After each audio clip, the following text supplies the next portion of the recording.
Greetings to those joining us in person here at our new headquarters in Washington, D.C., and virtually from around the world. I'm Fred Kemp, President and CEO of the Atlantic Council, and I'm pleased to welcome you to this edition of Atlantic Council Front Page, our premier platform for global leaders. We're here today with the 71st U.S. Secretary of State, Antony J. Blinken, on American leadership and the future of the Middle East.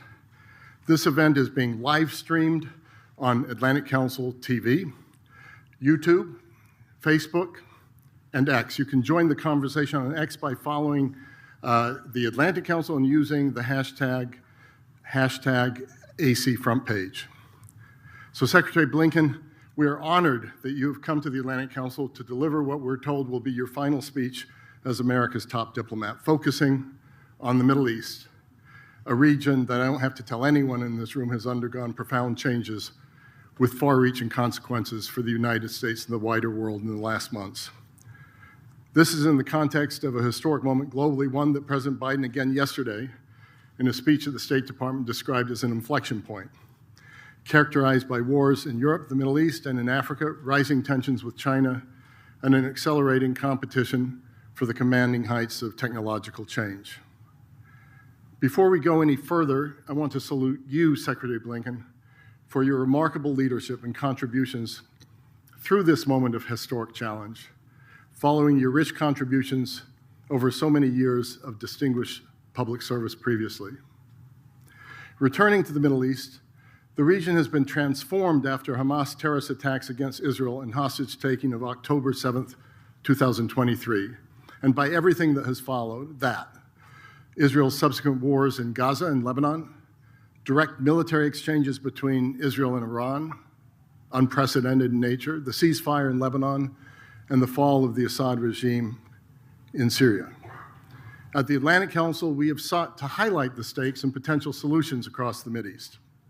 We've done so for many years through our Rafi Career Center for the Middle East, through our Scowcroft Middle East Security Initiative and its Iran Strategy Project, through our Syria Strategy Project, as well as through our strategic litigation projects work to hold the Iranian regime accountable and to establish a Syria Victims Fund. Significantly, we have also done this through our N7 initiative in partnership with the Jeffrey Taupins Foundation, which seeks to advance the process of regional integration launched by the Abraham Accords among the United States, Israel, Arab partners, and Muslim partners around the world. So thanks to Will Wexler and the Atlantic Council's remarkable Mideast team. History is in motion, Mr. Secretary, and you've been at the center of it, with your work to advance the interests of the United States to secure a more prosperous global future. As you wrote recently in Foreign Affairs regarding U.S. foreign policy more broadly, quote, "The choices the United States makes in the second half of this decisive decade will determine whether this moment of testing remains a time of renewal or returns to a time of regression." One last thing before Secretary Blinken takes the stage.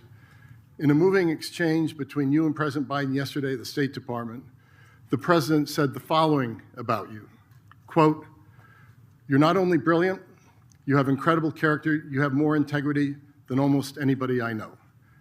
It's now my privilege to welcome Secretary of State Blinken, a man of integrity and accomplishment, in the final days of one of the world's most challenging jobs, to deliver keynote remarks.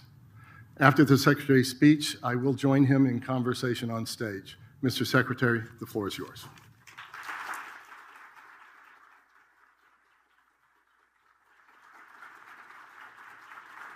Thank you. Thank you very much. Thank you. Thank you. Well, good morning, everyone.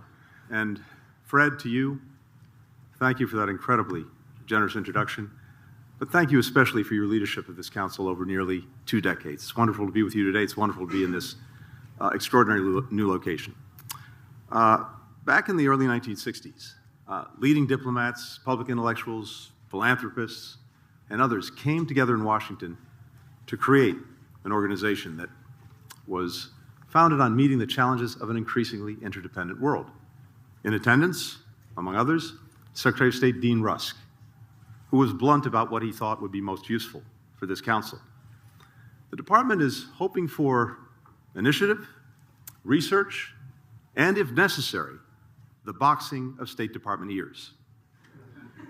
That's exactly what the Council's delivered for more than 6.5 decades, starting with the transatlantic relationship, growing to incorporate expertise on other parts of the world, including the region that I want to talk about today, the Middle East. Now, from the outset, the Biden administration's primary goal in the Middle East was not to repeat the blunder of years past of trying to transform its governments or its societies, but rather to transform relations with, between, and among U.S. partners in the region. That's because we saw a more integrated region as more likely to be stable and secure, to deliver economic opportunity for its people, to find solutions to shared challenges from pandemics and terrorism to infrastructure and energy needs. A more integrated region is also in a stronger position to prevent any one of its neighbors from dominating the others, or any outside country from dominating the region, to deter aggression and nuclear proliferation, to avert, to de-escalate, to end conflict through diplomacy. We moved swiftly to pursue this vision. We deepened and broadened the Abraham Accords. We spearheaded new coalitions like I2U2, bringing together India, Israel, the United Arab Emirates, and the United States to tackle shared challenges. We announced a groundbreaking economic corridor connecting India, the Middle East, and Europe. We worked with the UN to mediate a truce in Yemen. We continued to lead and strengthen an 87-nation counter-ISIS coalition. In the wake of the Trump administration's unilateral and misguided exit from the Iran nuclear deal, we made clear there was a path to mutual return to compliance if Tehran was willing to take the steps necessary. At the same time, we strengthened America's robust sanctions regime on Iran and delivered on President Biden's commitment. You will forever be known as Bloody Blinken, Secretary of Genocide. You have the blood of hundreds of thousands of innocent people on your hands. We have spent Thank you. I respect your views.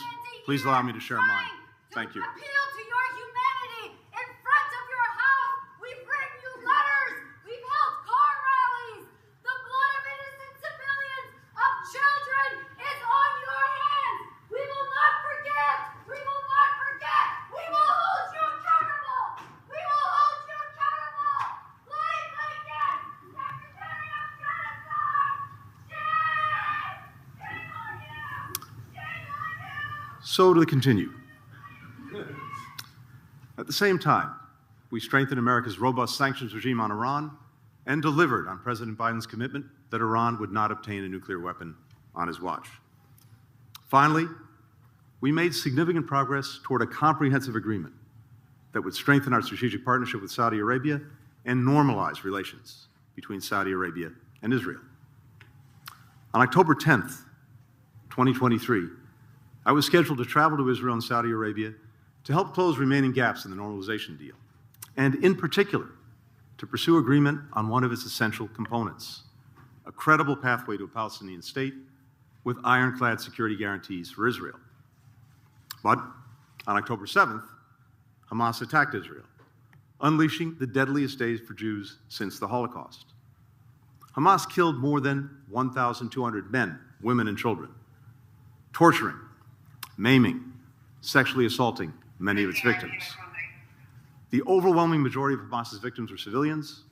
They included citizens from more than 30 countries, among them 46 Americans. Hamas also took more than 250 people hostage, including some 30 children and 12 Americans. 7 of those Americans remain hostage to this day. Now, the timing of Hamas's attack was no accident. Israel's growing integration in the region, the prospect of normalization with Saudi Arabia, posed an existential threat to Hamas's power, its ambitions to dominate the Palestinian political landscape, its raison d'etre, which is the rejection of 2 states and the destruction of Israel. As notes recovered from meetings of Hamas's top officials would later reveal, Hamas sought to spark a regional war that would derail this agreement, knowing that doing so would inflict immense suffering on civilians on all sides, including the Palestinian people whose interests they claim to represent. In the wake of the attack, President Biden made clear the United States' unwavering commitment to help Israel defend itself and prevent another October 7th. He asserted his determination to avert a broader regional conflict with all the death and destruction that would bring. He took immediate steps to deter further aggression and prevent the conflict from spreading, deploying 2 of our largest aircraft carrier battle groups, fighter jets, warships, a guided missile submarine, and troops to the region. And he pledged unrelenting efforts to secure the release of the hostages. He became the first U.S. president to travel to Israel in wartime, telling the Israeli people directly, "You are not alone." He reminded Israel that while the country had a right, indeed an obligation, to defend itself, how it did so mattered. It was imperative to protect civilians and provide them with humanitarian assistance. All of this has been part of an all-of-administration effort, led by President Biden, including Jake Sullivan, Bill Burns, Lloyd Austin, Brett McGurk, Amos Hochstein, Barbara Leaf, and our diplomats across the region and around the globe. Now, more than 15 months later, Hamas's military and governance capacity has been decimated, and the masterminds behind the attack have been killed. Tehran is on its back foot. Its 2 missile attacks on Israel were thwarted by a coalition of regional partners that we assembled. Israel's response, which we played a central role in shaping, demolished Iran's air defenses, left Tehran's most sensitive military sites exposed and vulnerable, and sent a clear message of deterrence, while at the same time avoiding a dangerous escalatory cycle. Hezbollah, Iran's most powerful proxy, is a shadow of its former self. Its leadership eliminated. Its terrorist infrastructure of tunnels and weapons manufacturing ravaged.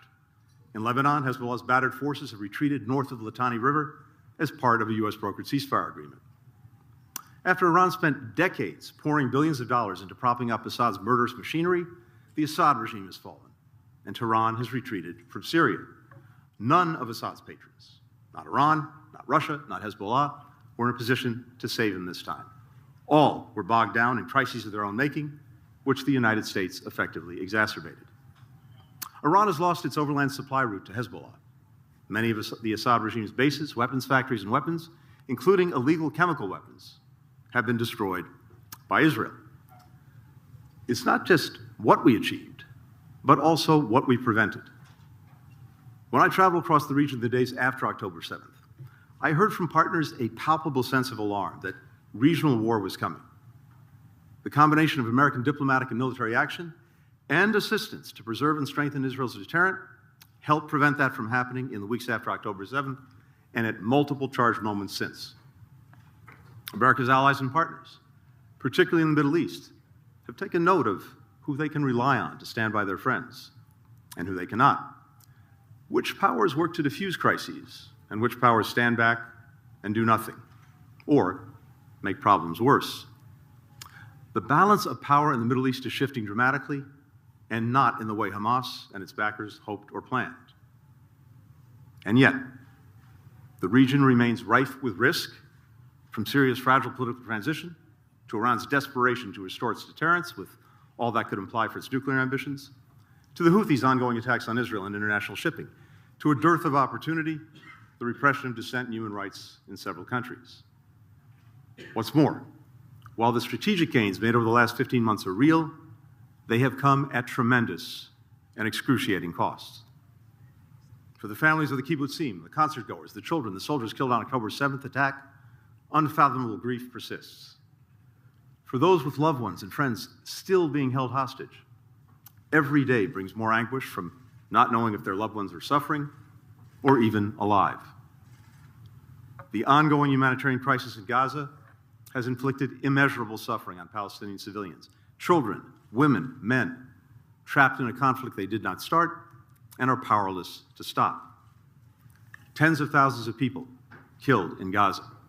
Nearly the entire population has lost a loved one. Nearly the entire population is enduring hunger. Nearly the entire population, some 2 million people, has been displaced, many multiple times.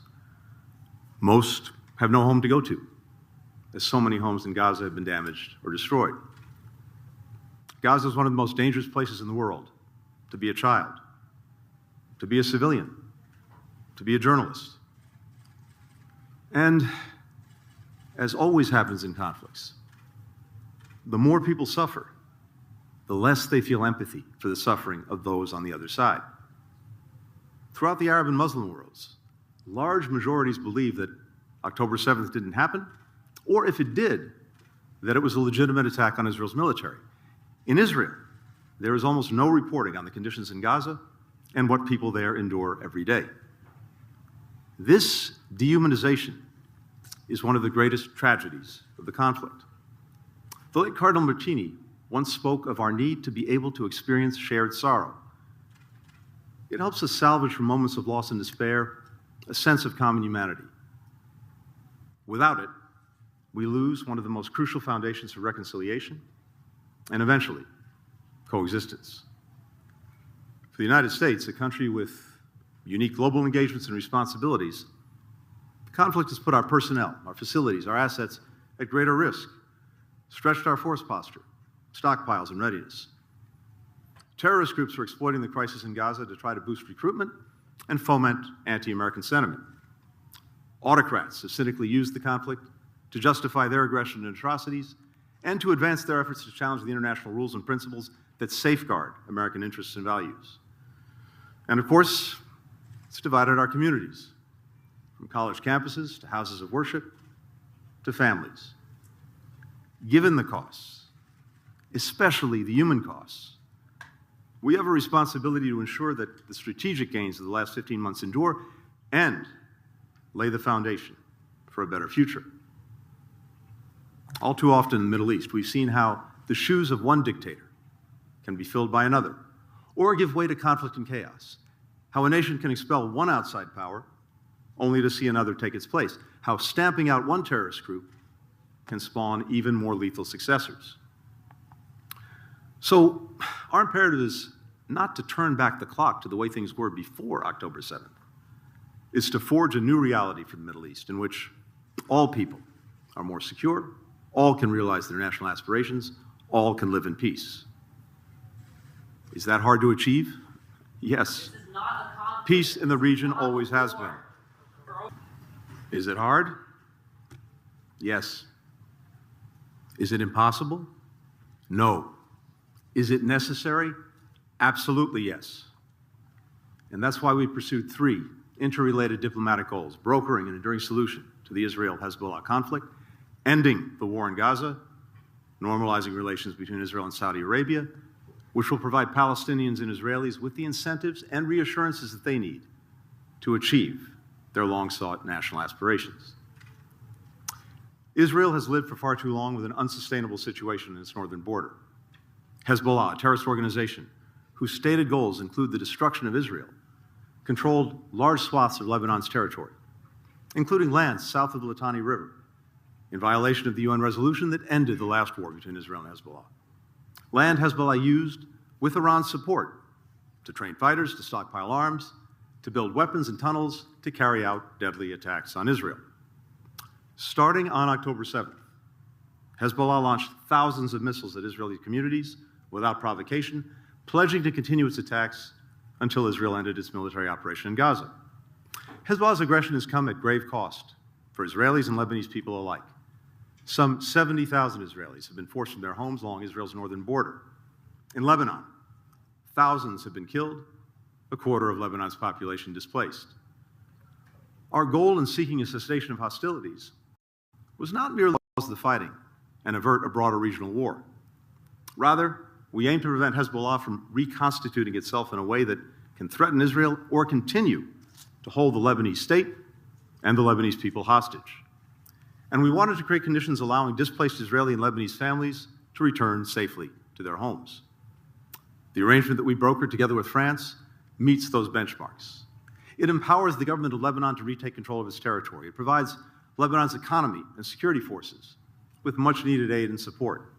It preserves Israel's right to defend itself in accordance with international law.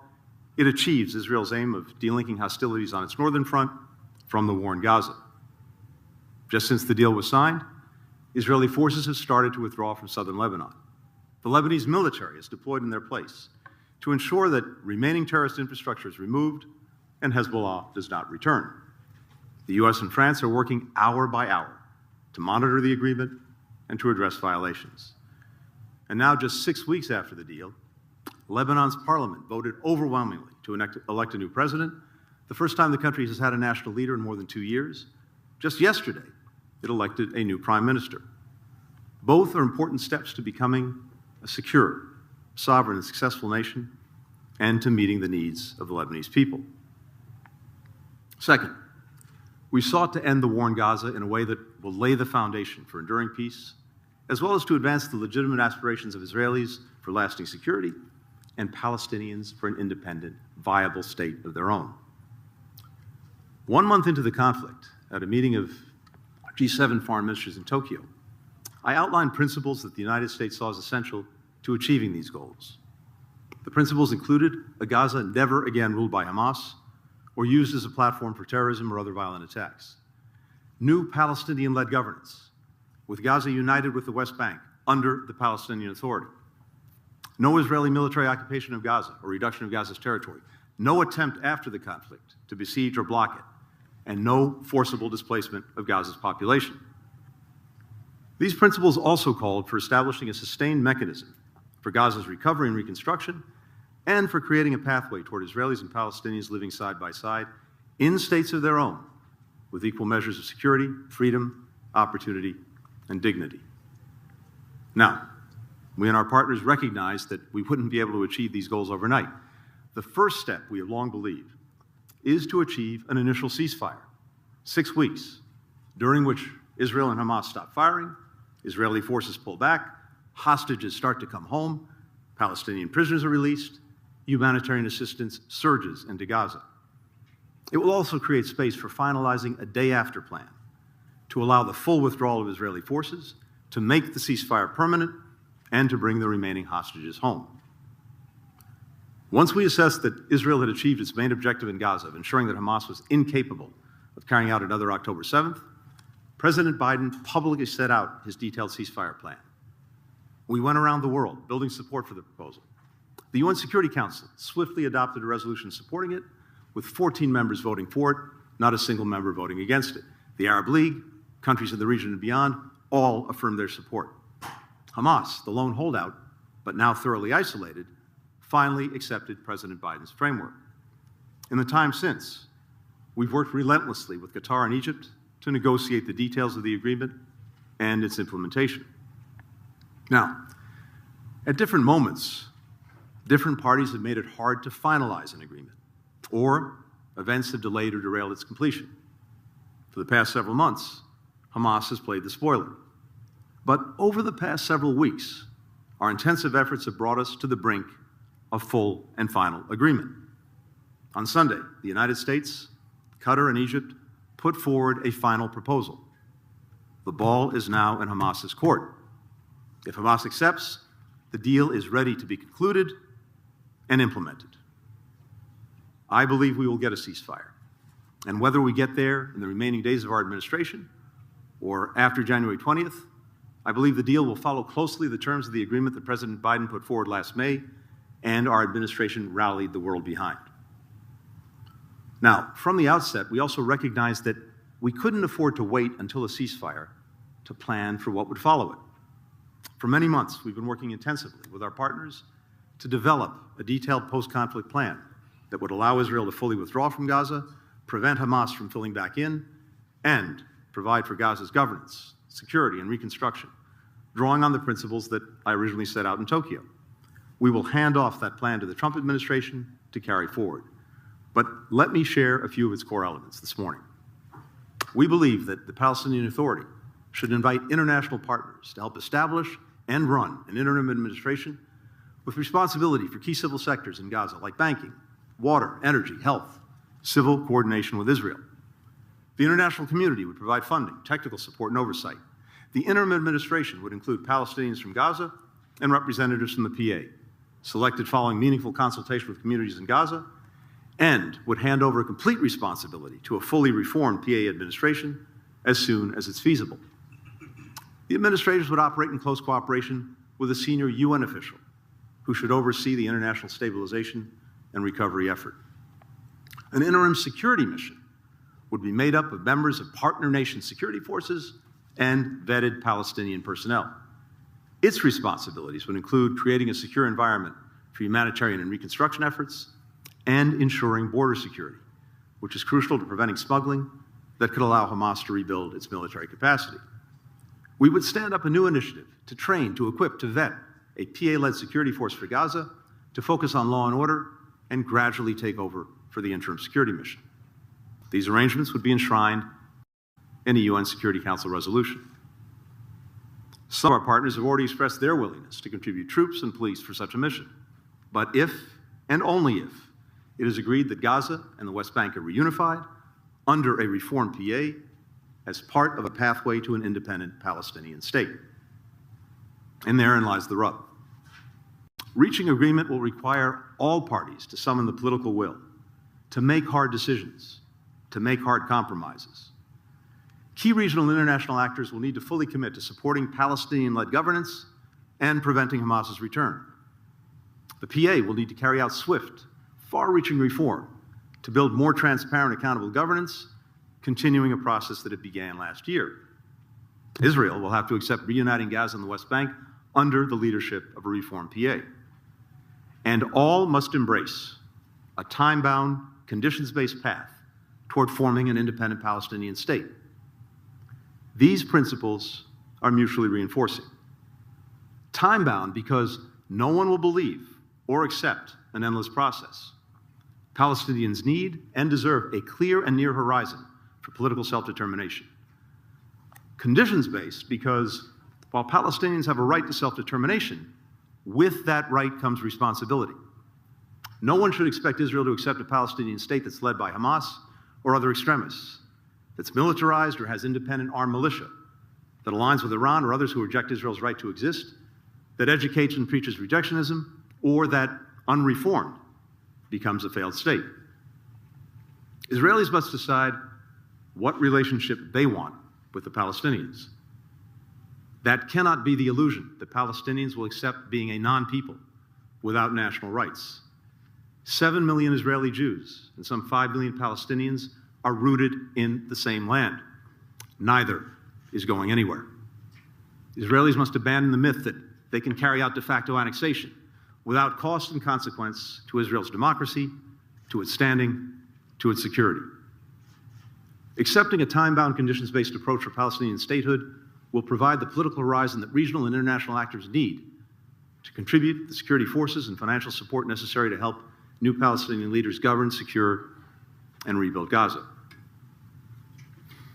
Some in Israel argue that accepting a political horizon for the Palestinians would reward Hamas for October 7th.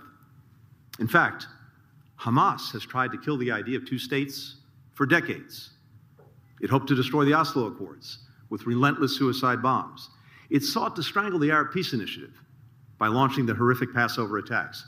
Far from rewarding Hamas, accepting a political horizon would be the ultimate rebuke to its nihilistic agenda of death and destruction. We sincerely hope the parties will be prepared to make tough choices going forward. And yet, the unimpeachable reality is that up to this point, they've either failed to make these difficult decisions or acted in ways that put a deal and long-term peace further from reach. Israel's government has systematically undermined the capacity and legitimacy of the only viable alternative to Hamas, the Palestinian Authority. Consider funding. Israel continues to hold back PA tax revenues that it collects on behalf of the Palestinians, funds that belong to the Palestinians and that the PA needs to pay people who provide essential services like healthcare and security in the West Bank, which is vital to Israel's own security. Just this week, U.S. engagement led Israel to agree to unlock hundreds of millions of dollars in PA tax revenues, a welcome step. But these funds never should have been withheld in the first place. And Israel continues to hold more than $500 million in tax revenues that the PA urgently needs and the Palestinians are entitled to. In the West Bank, Israel is expanding official settlements and nationalizing land at a faster clip than any time in the last decade, while turning a blind eye to unprecedented growth in illegal outposts.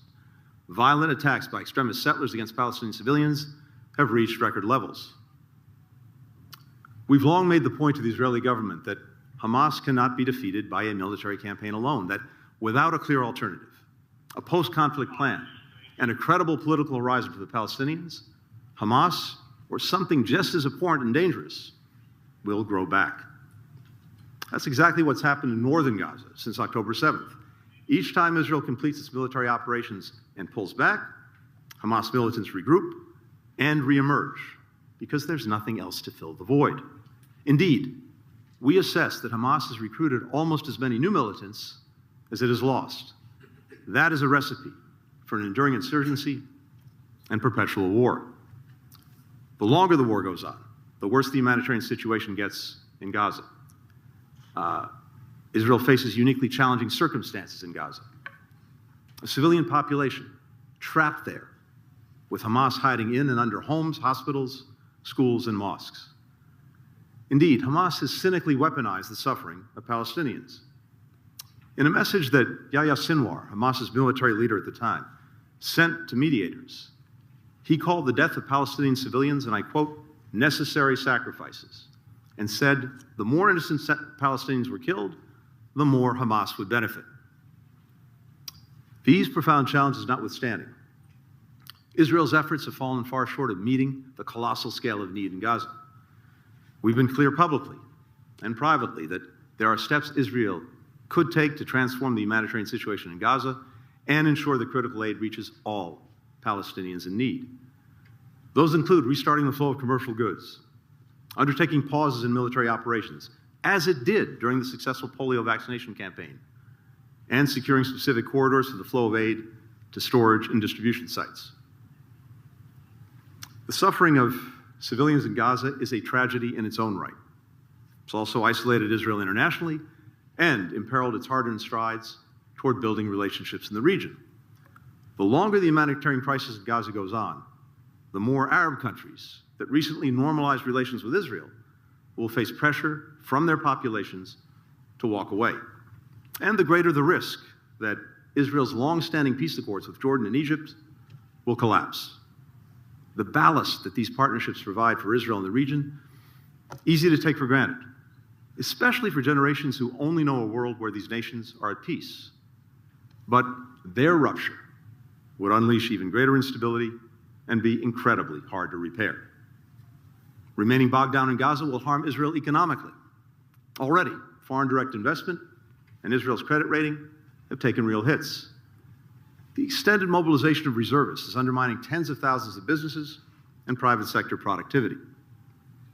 For its part, the Palestinian Authority repeatedly failed to undertake long overdue reforms, like reining in corruption and a bloated bureaucracy, further eroding its support among Palestinians. The PA's refusal to consistently and unequivocally condemn Hamas in the killings of October 7th only entrenched doubts among Israelis that the two communities can ever live side by side in peace, as have the PA's payments to the families of terrorists and the anti-Semitic remarks of its leader. Many partners in the region and beyond have also been unwilling to publicly condemn Hamas. Amidst the chorus of condemnation of Israel, the silence about Hamas has been deafening. Where was the sustained and united demand for Hamas to release hostages, to put down its arms? Where was the urgent effort to crack down on the financing, the arms, the materials that Hamas employs to deadly effect? Where was the opprobrium for Hamas's heinous practice of hiding among civilians? Had countries around the world applied this collective pressure, Hamas's leaders might have been forced to make different decisions many months ago, and massive suffering might have been averted. Hamas especially has often chosen to sit back and wait, believing that the more time passed, the more Palestinians in Gaza suffered, the greater the chances that Iran, Hezbollah, and others would feel forced to attack Israel, sparking a wider war, the more international pressure would mount on Israel to unconditionally end its military operation, the greater the likelihood a rift would open between Israel and the United States. For its part, Israel has pursued its military campaign past the point of destroying Hamas's military capacity and killing the leaders responsible for October 7th, convinced that unrelenting military pressure was required to get Hamas to accept a ceasefire and hostage deal on Israel's terms. And Israel has held firm to the belief that any deviation from its intensive military effort would be interpreted by Hamas as a sign of weakness or declining will. Some have questioned whether a different policy and approach would have changed this dynamic, whether we put too much pressure on Israel, on Hamas, on Iran, or not enough. We have debated these questions vigorously within the administration, within the State Department, where we benefited from a range of different views. Some believe by privately and publicly seeking to restrain and reshape Israel's military operations, we held it back from inflicting even greater damage on Iran, on Hamas, on Hezbollah, on other adversaries. Others believe we enabled the Israeli government to pursue a military campaign that was disproportionate, self-defeating, and counter to U.S. interests. It is crucial to ask questions like these, which will be studied for years to come. I wish I could stand here today and tell you with certainty that we got every decision right. I cannot. I wish I could tell you that leaders in the region always put their people's interests ahead of their own interests. They did not. But what I can tell you is this. First, we continue to believe the best way to create a more stable, secure, and prosperous Middle East and deal a lasting blow to Iran, Hamas, Hezbollah, and the entire so-called axis of resistance is through forging a more integrated region. And the key to achieving that integration, now more than ever, is ending this conflict in a way that realizes the long-standing aspirations of both Israelis and Palestinians to live with peace and security in states of their own. Second, as much influence as the United States wields in the Middle East, we can't dictate outcomes. In the end, whether the region takes the path toward greater integration will ultimately come down not to us, but to the decisions of its leaders and the decisions of its people. We stand here today with a window of opportunity still open. While seizing it cannot bring back the innocent Israeli and Palestinian lives lost, it will prevent more lives from being taken. It will break the cycle of violence and bloodshed. We must not squander this chance. Israel's most deep-rooted desire from its founding has been to be accepted and treated as a normal state in the region and the world, with all the rights and responsibilities that implies. At the same time, in Israeli hearts and minds lies the conviction that past efforts at peace have been met with rejection, violent resistance, greater insecurity, with Camp David leading to the Second Intifada, the unilateral withdrawals from Lebanon and Gaza, leading to Hezbollah and to Hamas. In the wake of October 7th, convincing Israelis otherwise will be a necessary and major undertaking. The prospect of normalization between Israel and Saudi Arabia represents the best opportunity to achieve the long-sought goal of Israel's greater integration in the region. And it's also the best incentive to get the parties to make tough decisions necessary to fully realize the aspirations of both Israelis and Palestinians and cut the Gordian knot that has held back progress up to this point. Much of the heavy lifting for normalization is complete, including negotiations on complex U.S.-Saudi elements of an agreement. These elements include a strategic alliance agreement that establishes Saudi Arabia as a treaty ally of the United States, a defense cooperation agreement that enhances military coordination and builds integrated capabilities, an energy agreement that includes civil nuclear cooperation, and an economic agreement to bolster bilateral trade and investment. For both sides, October 7th has raised the stakes of the normalization deal. For Saudi Arabia, advancing efforts to realize Palestinian self-determination was always a key component. But now, the need to end the war in Gaza and for a credible road to Palestinian statehood is all the more urgent for Riyadh. For Israel, October 7th and its aftermath have underscored that a more integrated region and security architecture can best address threats to its security and isolate its enemies.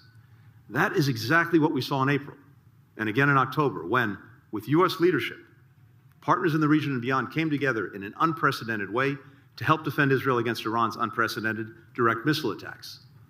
It also speaks to what the world could do to put Iran's nuclear program back in a box and ensure that Tehran never has a nuclear weapon. In 2021, a team of documentary filmmakers traveled around Gaza asking children a simple question: what is your dream? Many of the kids they interviewed looked to be 5 or 6 years old, about the same age as my own kids. A little girl dreamed of becoming a doctor. Why? The interviewer asked. To treat people in war, she said. A boy dreamed of becoming a pilot so that he could fly people out of the place where they were, so they could see the world, so they could be happy. A girl dreamed of being an engineer so she could help rebuild homes that had been destroyed. A boy said his dream was to see the country under my hands develop into a beautiful place. I know Israeli girls and boys have very similar dreams. They dream of no longer saying goodbye to older siblings and parents going off to war, of not spending nights in bomb shelters or getting onto a school bus that's attacked by terrorists. They dream of returning to homes that they fled, of making destroyed communities beautiful again. Another path is possible. We've seen it, a path toward greater integration, greater opportunity, toward peace, with lasting security. I believe that because of the foundations we put in place, both before and after October 7th, that path is still open. And I believe that if leaders make the difficult decisions to walk that path, they'll not only have America by their side, but a power that no adversary can match. Generations of young people determined to reject the idea that conflict is inevitable and that enmity is inherited, and brave enough to embrace peaceful coexistence. I thank you very much for listening.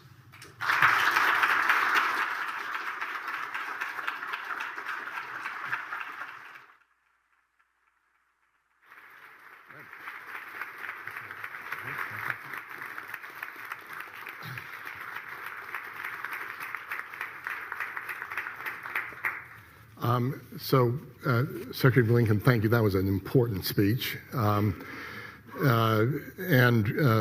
I think it will be remembered as such, looking at everything from the future of Gaza to the future of the entire Middle East in a path. So we don't have much time, but I want to ask you a couple of questions that deals with what's in that speech. First of all, on the issue of Gaza, there were reports this morning that Hamas had accepted the ceasefire. I wonder if you can comment on that. And then in your conversations with Middle Eastern leaders, do you feel the Middle East, and particularly the wealthier parts of the Middle East, are willing to step in to Gaza if they don't get a firm commitment to what you've just called for, which is a two-state solution from President Netanyahu? So on the agreement, Fred, as I said, it's right on the brink. It's closer than it's ever been before, but right now, as we sit here, we await final word from Hamas on its acceptance. And until we get that word, we'll remain on the brink. That could come anytime. It could come in the hours ahead. It could come in the days ahead. That's what we're looking for. But what we've done over the last weeks, and especially over the last days, has put it right there. And the deal is there. It's ready to be fully and finally accepted. It's ready to be implemented. But right now, we've got to wait to get a final word from Hamas. In terms of what other countries would do, look, we've been talking with partners around the region and beyond for many months, as I said, to make sure that we were prepared for when we finally got a ceasefire. And what's clear is that while, of course, there's an ongoing determination to do whatever countries can for the humanitarian needs of Palestinians who are caught in this horrific crossfire of Hamas is making, in terms of actually investing in the future of Gaza, in its reconstruction, in security, countries will be very reluctant, absent some kind of clear political horizon. Because in their view, and it's a view that I share, absent that, they're simply going to be investing in something that only is going to end up right back where it is now at some point in the future. So I think there's a very strong and widely held belief in the region and beyond that dealing with the threat posed by Hamas militarily may be necessary, but it's insufficient. And absent a political dimension, what we're looking at ultimately is an enduring insurgency that will bleed and drain Israel, and a perpetual war. So that is something that is essential to partners throughout the region. What you talked about a little bit less in the speech was Iran, and the pathway to the future that you're painting. A lot depends on which way does Iran go. There have been all sorts of reports about discussions within the Biden administration about potentially even striking nuclear sites in Iran under certain conditions. Can you talk a little bit about what you think the situation is with Iran? How does one look at the nuclear sites? What advice are you going to give those that succeed you in the Trump administration? Look, President Biden's been very clear. He was determined that Iran would not acquire a nuclear weapon on his watch, and it won't. Now, we had a big part of Iran's nuclear program in a box with the Iran nuclear deal. The deal was focused on Iran's fissile material capacity. And what that deal did was to ensure that Iran could not produce fissile material for a nuclear weapon in less than a year's time. And so we would have plenty of time to see it if it broke out of the agreement, and did that. Unfortunately, in pulling out of the deal and not replacing it with anything, Iran's now at a point where it can produce fissile material for a nuclear weapon in a matter of a week or two. Now, it doesn't have the weapon itself. That's another part of the equation, but it's obviously in a much more dangerous place than it was when we had it boxed in with the nuclear agreement. So I think as Iran is looking at this, and as the incoming administration is looking at this, we'll have to see if there's actually an opportunity on the nuclear side to get another deal. President Trump at the time talked about getting a better, stronger deal from his perspective. Okay, let's see. Maybe there's an opportunity to do just that. If not, I know that there's a shared determination across administrations to ensure that Iran never gets a nuclear weapon one way or another. I happen to believe that doing this pursuant to a clear, strong, verifiable agreement is the best way to have something that lasts. But one way or another, there's a determination in the United States across political parties that Iran not get a weapon. So a final question, and then I think we need to let you get back to the important work of bringing all this to a close if we can. The Atlantic Council is a place for dialogue. And what some of us heard today was unfortunate. We're not a bunch of screamers and shouters. We're people who try to argue out what's the right goal. But it doesn't surprise you or me that this region stirs up emotions. This path to the future, and let's not forget where Europe was up until 1945, before the European Union, before NATO, before all of that.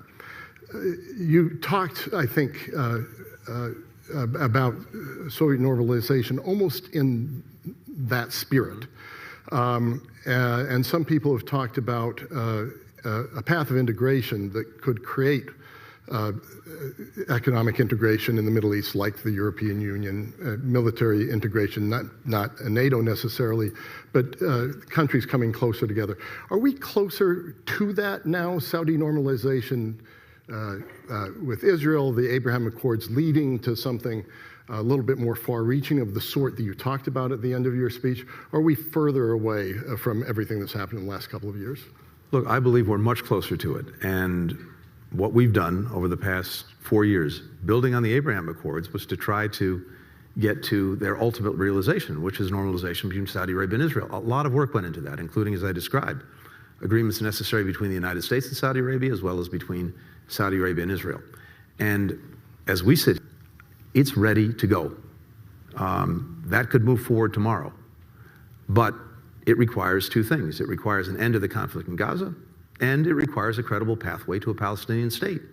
So Israelis will have to decide if actually realizing a foundational dream, being integrated into the region, being treated like a normal country, and benefiting from being part of a security architecture that we saw in action when Iran attacked Israel, not once but twice, whether that is worth also the decisions necessary to finally resolve their relationship with the Palestinians, as well as ending the conflict in Gaza. That's a decision that only they can make. And of course, as I described, especially given the history, especially given October 7th, the realization of Palestinian statehood, which is a necessary imperative, has to come with ironclad security guarantees with Israel. But that's the choice. That's the choice.